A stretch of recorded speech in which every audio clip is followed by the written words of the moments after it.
Crimes इन Hindi channel पर आपका स्वागत है। सब्सक्राइब करें और दूसरी कहानियां चेक करें।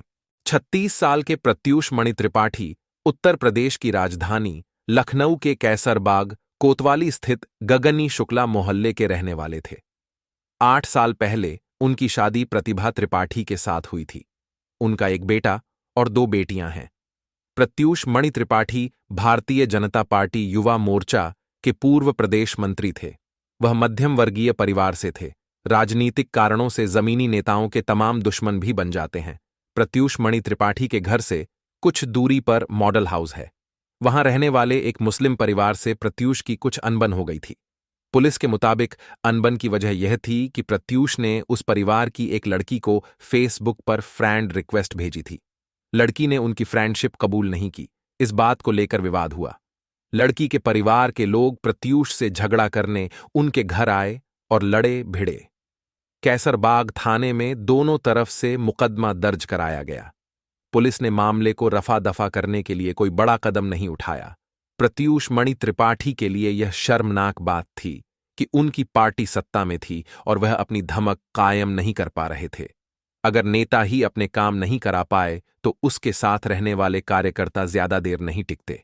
उनको भी लगता है कि जब नेता ही अपना काम नहीं करा पा रहा तो उनका काम क्या कराएगा। विरोधी पक्ष भी पुलिस पर दबाव बनाकर प्रत्यूष के खिलाफ मुकदमा दर्ज करने की मांग कर रहा था। प्रत्यूष मणि त्रिपाठी ने थाने से लेकर एसपी ऑफिस तक दौड़ लगाई, लेकिन उनकी सुनवाई नहीं हो पा रही थी। उन्हें विरोधी पक्ष से अपने ऊपर हमला किए जाने का डर था। प्रत्यूष ने सोचा कि अगर उन्हें गनर मिल जाए तो सुरक्षा भी हो जाएगी और मोहल्ले में हनक भी बन जाएगी। गनर मिलने की भी एक प्रक्रिया होती है। स्थानीय थाने की जांच रिपोर्ट के बाद ही आगे की कार्रवाई चलती है, पर थाना पुलिस ने उनकी गनर वाली जांच में आंखें लगाने से मना कर दिया। पुलिस ने कहा कि तुम 6 फुट के हट्टा कट्टा जवान हो, तुम्हें सुरक्षा की क्या जरूरत। पुलिस की इस बात से प्रत्यूष मणि त्रिपाठी के सामने शर्मनाक हालात बन गए थे। वह समझ नहीं पा रहे थे कि क्या करें। अपनी सिफारिश लेकर वह अपने नेताओं तक भी गए, पर किसी ने उनकी मदद नहीं की। चारों तरफ से हार कर वह नई योजना बनाने लगे। 3 दिसंबर 2018 की रात करीब 9 बजे प्रत्यूष ने अपनी पत्नी प्रतिभा त्रिपाठी को बताया कि वह कुछ काम से शहर जा रहे हैं। प्रत्यूष के साथ उनका मित्र आशीष अवस्थी भी था। रात में करीब 10:30 बजे प्रतिभा त्रिपाठी के मोबाइल पर फोन से सूचना दी गई कि प्रत्यूष घायल हैं, उन्हें मेडिकल कॉलेज ले जाया जा रहा है। पुलिस को प्रत्यूष के घायल होने की जानकारी मिली तो पुलिस घटनास्थल बादशाह नगर के पास पहुंच गई। पुलिस के पहुंचने पर घायल प्रत्यूष के पास उनकी बाइक भी गिरी पड़ी थी। पुलिस ने प्रत्यूष को मेडिकल कॉलेज पहुंचाया। उनकी पत्नी को भी पुलिस ने ही सूचना दी। भाजपा नेता पर चाकू से हमले की खबर तेजी से पूरे शहर में फैल गई। तमाम कार्यकर्ता मेडिकल कॉलेज पहुंचने लगे। प्रत्यूष को चाकू का घाव गहरा लगा था, जिससे खून ज्यादा बह गया था। इलाज के दौरान ही प्रत्यूष की मौत हो गई। प्रत्यूष की मौत होते ही भाजपा कार्यकर्ताओं का गुस्सा मेडिकल कॉलेज से लेकर मोहल्ले के अंदर तक फैलने लगा।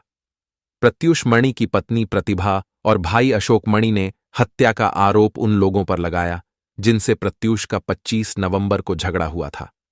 मसला हिंदू मुस्लिम का था। ऐसे में प्रशासन की चुनौतियां बढ़ गई थीं। उत्तर प्रदेश में भाजपा सरकार की कानून व्यवस्था पर सवाल उठने लगे थे। ऐसे में पूरा पुलिस और प्रशासन हाई अलर्ट पर आ गया। एडीजी राजीव कृष्ण, एसएसपी कलानिधि नैथानी, एसपीटीजी हरेंद्र कुमार और लखनऊ के DM Kaushal Raj Sharma medical college से लेकर प्रत्यूष के माहिल्ले तक कड़ी निगरानी रखने लगे।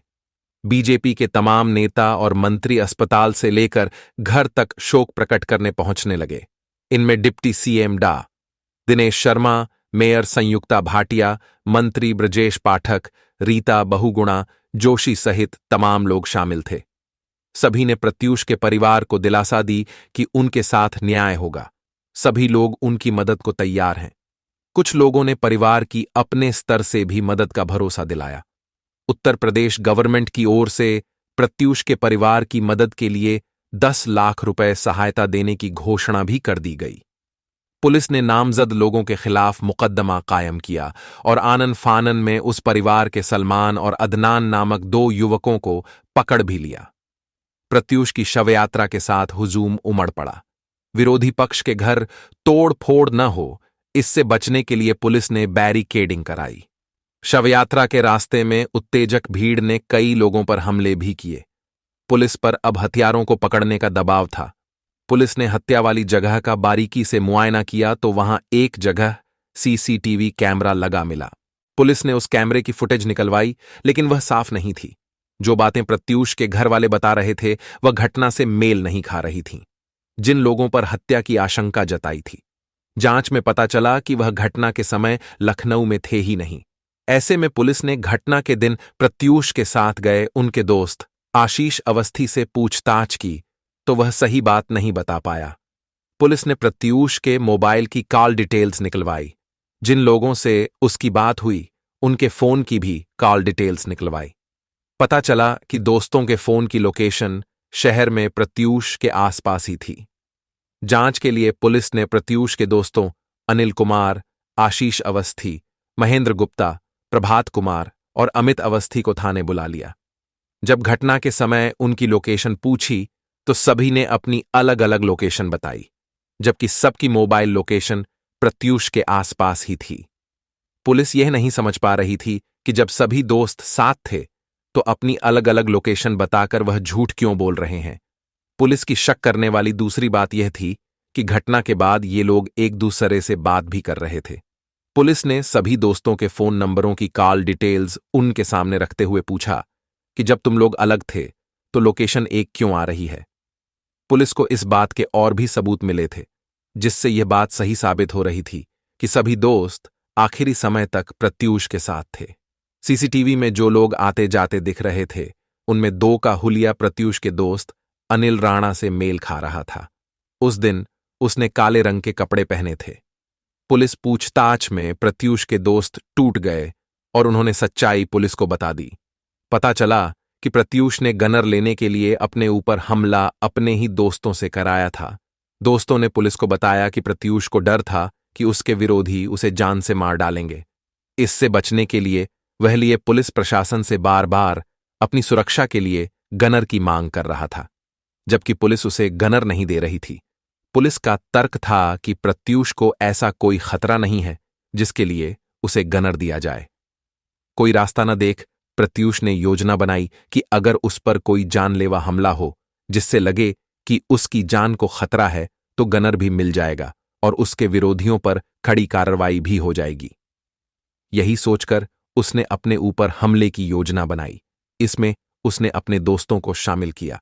दोस्त इसके लिए राजी नहीं हो रहे थे, पर प्रत्यूष ने दोस्तों को इमोशनल करके अपने पर हमला करने के लिए तैयार कर लिया। योजना के मुताबिक प्रत्यूष ने अपने साथियों को बुलाया और खुद पर हमला करने के लिए कहा। हमला करने के लिए दोस्तों ने चाकू खरीदने के साथ साथ मेडिकल स्टोर से दस्ताने भी खरीद लिए। बादशाहनगर के पास सुनसान जगह पर मौका देखकर उन्होंने प्रत्यूष पर हमला किया। दोस्त पर हमला करना सरल नहीं होता, इसलिए डर कर उन्होंने पहला वार बांह पर किया। इसमें कम खून निकला। इस पर प्रत्यूष ने कहा कि वार गहरा नहीं होगा तो पुलिस मामले को हल्के में निपटा देगी। वार ऐसा हो जिससे लगे कि जान जा सकती थी। इसके बाद आशीष राणा ने चाकू से प्रत्यूष के सीने के पास वार किया। इस बार वार तेज था और चाकू सीने के पास करीब 9 इंच तक अंदर घुस गया। दर्द से प्रत्यूष की चीख निकल गई, पर उसने खुद को संयमित कर लिया। प्रत्यूष ने दोस्तों को वहां से जाने के लिए कह दिया और खुद पर हमले की सूचना पुलिस को दे दी। प्रत्यूष को जब मेडिकल कॉलेज ले जाया गया तब तक ज्यादा खून बह चुका था। अस्पताल में प्रत्यूष ने अपने साथियों से बात की थी, पर इलाज के दौरान अस्पताल में प्रत्यूष की मौत हो गई। डॉक्टरों ने मौत का कारण ज्यादा खून बहना बताया। पुलिस ने 10 दिसंबर को प्रत्यूष के दोस्तों अनिल राणा, महेंद्र गुप्ता, आशीष अवस्थी, अमित अवस्थी और आशीष सिंह को हिरासत में ले लिया। सभी ने कहा कि उनसे गलती हो गई और प्रत्यूष के बहुत दबाव डालने पर वे मजबूरी में हमला करने को तैयार हुए थे। यही वजह थी कि दोस्तों ने पहला हमला हल्के से किया था। पुलिस को इस बात की जानकारी घटना के 2 दिन बाद ही हो गई थी। मामला सत्ता पक्ष के नेता का था। ऐसे में वह हर कदम फूंक फूंक कर रख रही थी। उसे पता था कि यह बड़ा खुलासा है, इसलिए पक्के सबूतों के साथ यकीन दिलाना होगा। पुलिस ने अमीनाबाद के उस मेडिकल स्टोर से सीसीटीवी फुटेज भी हासिल कर ली, जहां से दस्ताने खरीदे गए थे। फुटेज में प्रत्यूष का दोस्त महेंद्र दस्ताने खरीदते दिखाई दे रहा था। जब पुलिस ने पूरी तरह से हर सबूत को पक्का कर लिया, तब हत्याकांड का खुलासा किया। हालांकि इसके बाद भी प्रत्यूष का परिवार यह मानने को तैयार नहीं था कि प्रत्यूष ने खुद पर हमला करवाया, जिससे उसकी जान गई। उधर प्रत्यूष का परिवार घटना की सीबीआई जांच की मांग कर रहा था। पुलिस ने प्रत्यूष पर हमला करने वाले उसके दोस्तों को गैरिरादतन हत्या के आरोप में जेल भेज दिया। लखनऊ के एसएसपी कलानिधि नायथानी ने जिस संयम के साथ घटना की विवेचना की और पूरे मामले को हल किया, वह काबिले तारीफ है। यह एक ऐसी घटना थी जिसमें वर्ग संघर्ष हो सकता था। भीड़ के दबाव में पुलिस ने बेकसूर अदनान और सलमान को जेल ही नहीं भेजा, बल्कि अपने एक इंस्पेक्टर को निलंबित भी कर दिया था। प्रत्यूष का विरोधी परिवार एक सप्ताह तक दहशत में जीता रहा। पुलिस उसके घर कुर्की का ऑर्डर लगाती रही और विरोधी लोग उनको परेशान करते रहे। जब पुलिस ने घटना में प्रत्यूष के दोस्तों को पकड़कर हमले की कहानी खोली, तब कहीं जाकर लोगों को चैन आया। अब प्रत्यूष के दोस्त और उनके परिवार वाले परेशान हैं। दोस्त गैरिरादतन हत्या के आरोप में जेल में हैं। परिवार अपने बच्चों को बचाने के लिए कचहरी और वकीलों के चक्कर लगा रहे हैं। जिस परिवार की सुरक्षा के लिए प्रत्यूष ने यह कदम उठाया, उस परिवार के सिर से प्रत्यूष का साया उठ गया है। पत्नी प्रतिभा को अभी भी इस बात का भरोसा नहीं है कि प्रत्यूष ने ऐसा किया होगा। वीडियो पसंद आई हो तो लाइक करें और चैनल को सब्सक्राइब करें। Thank you and take care.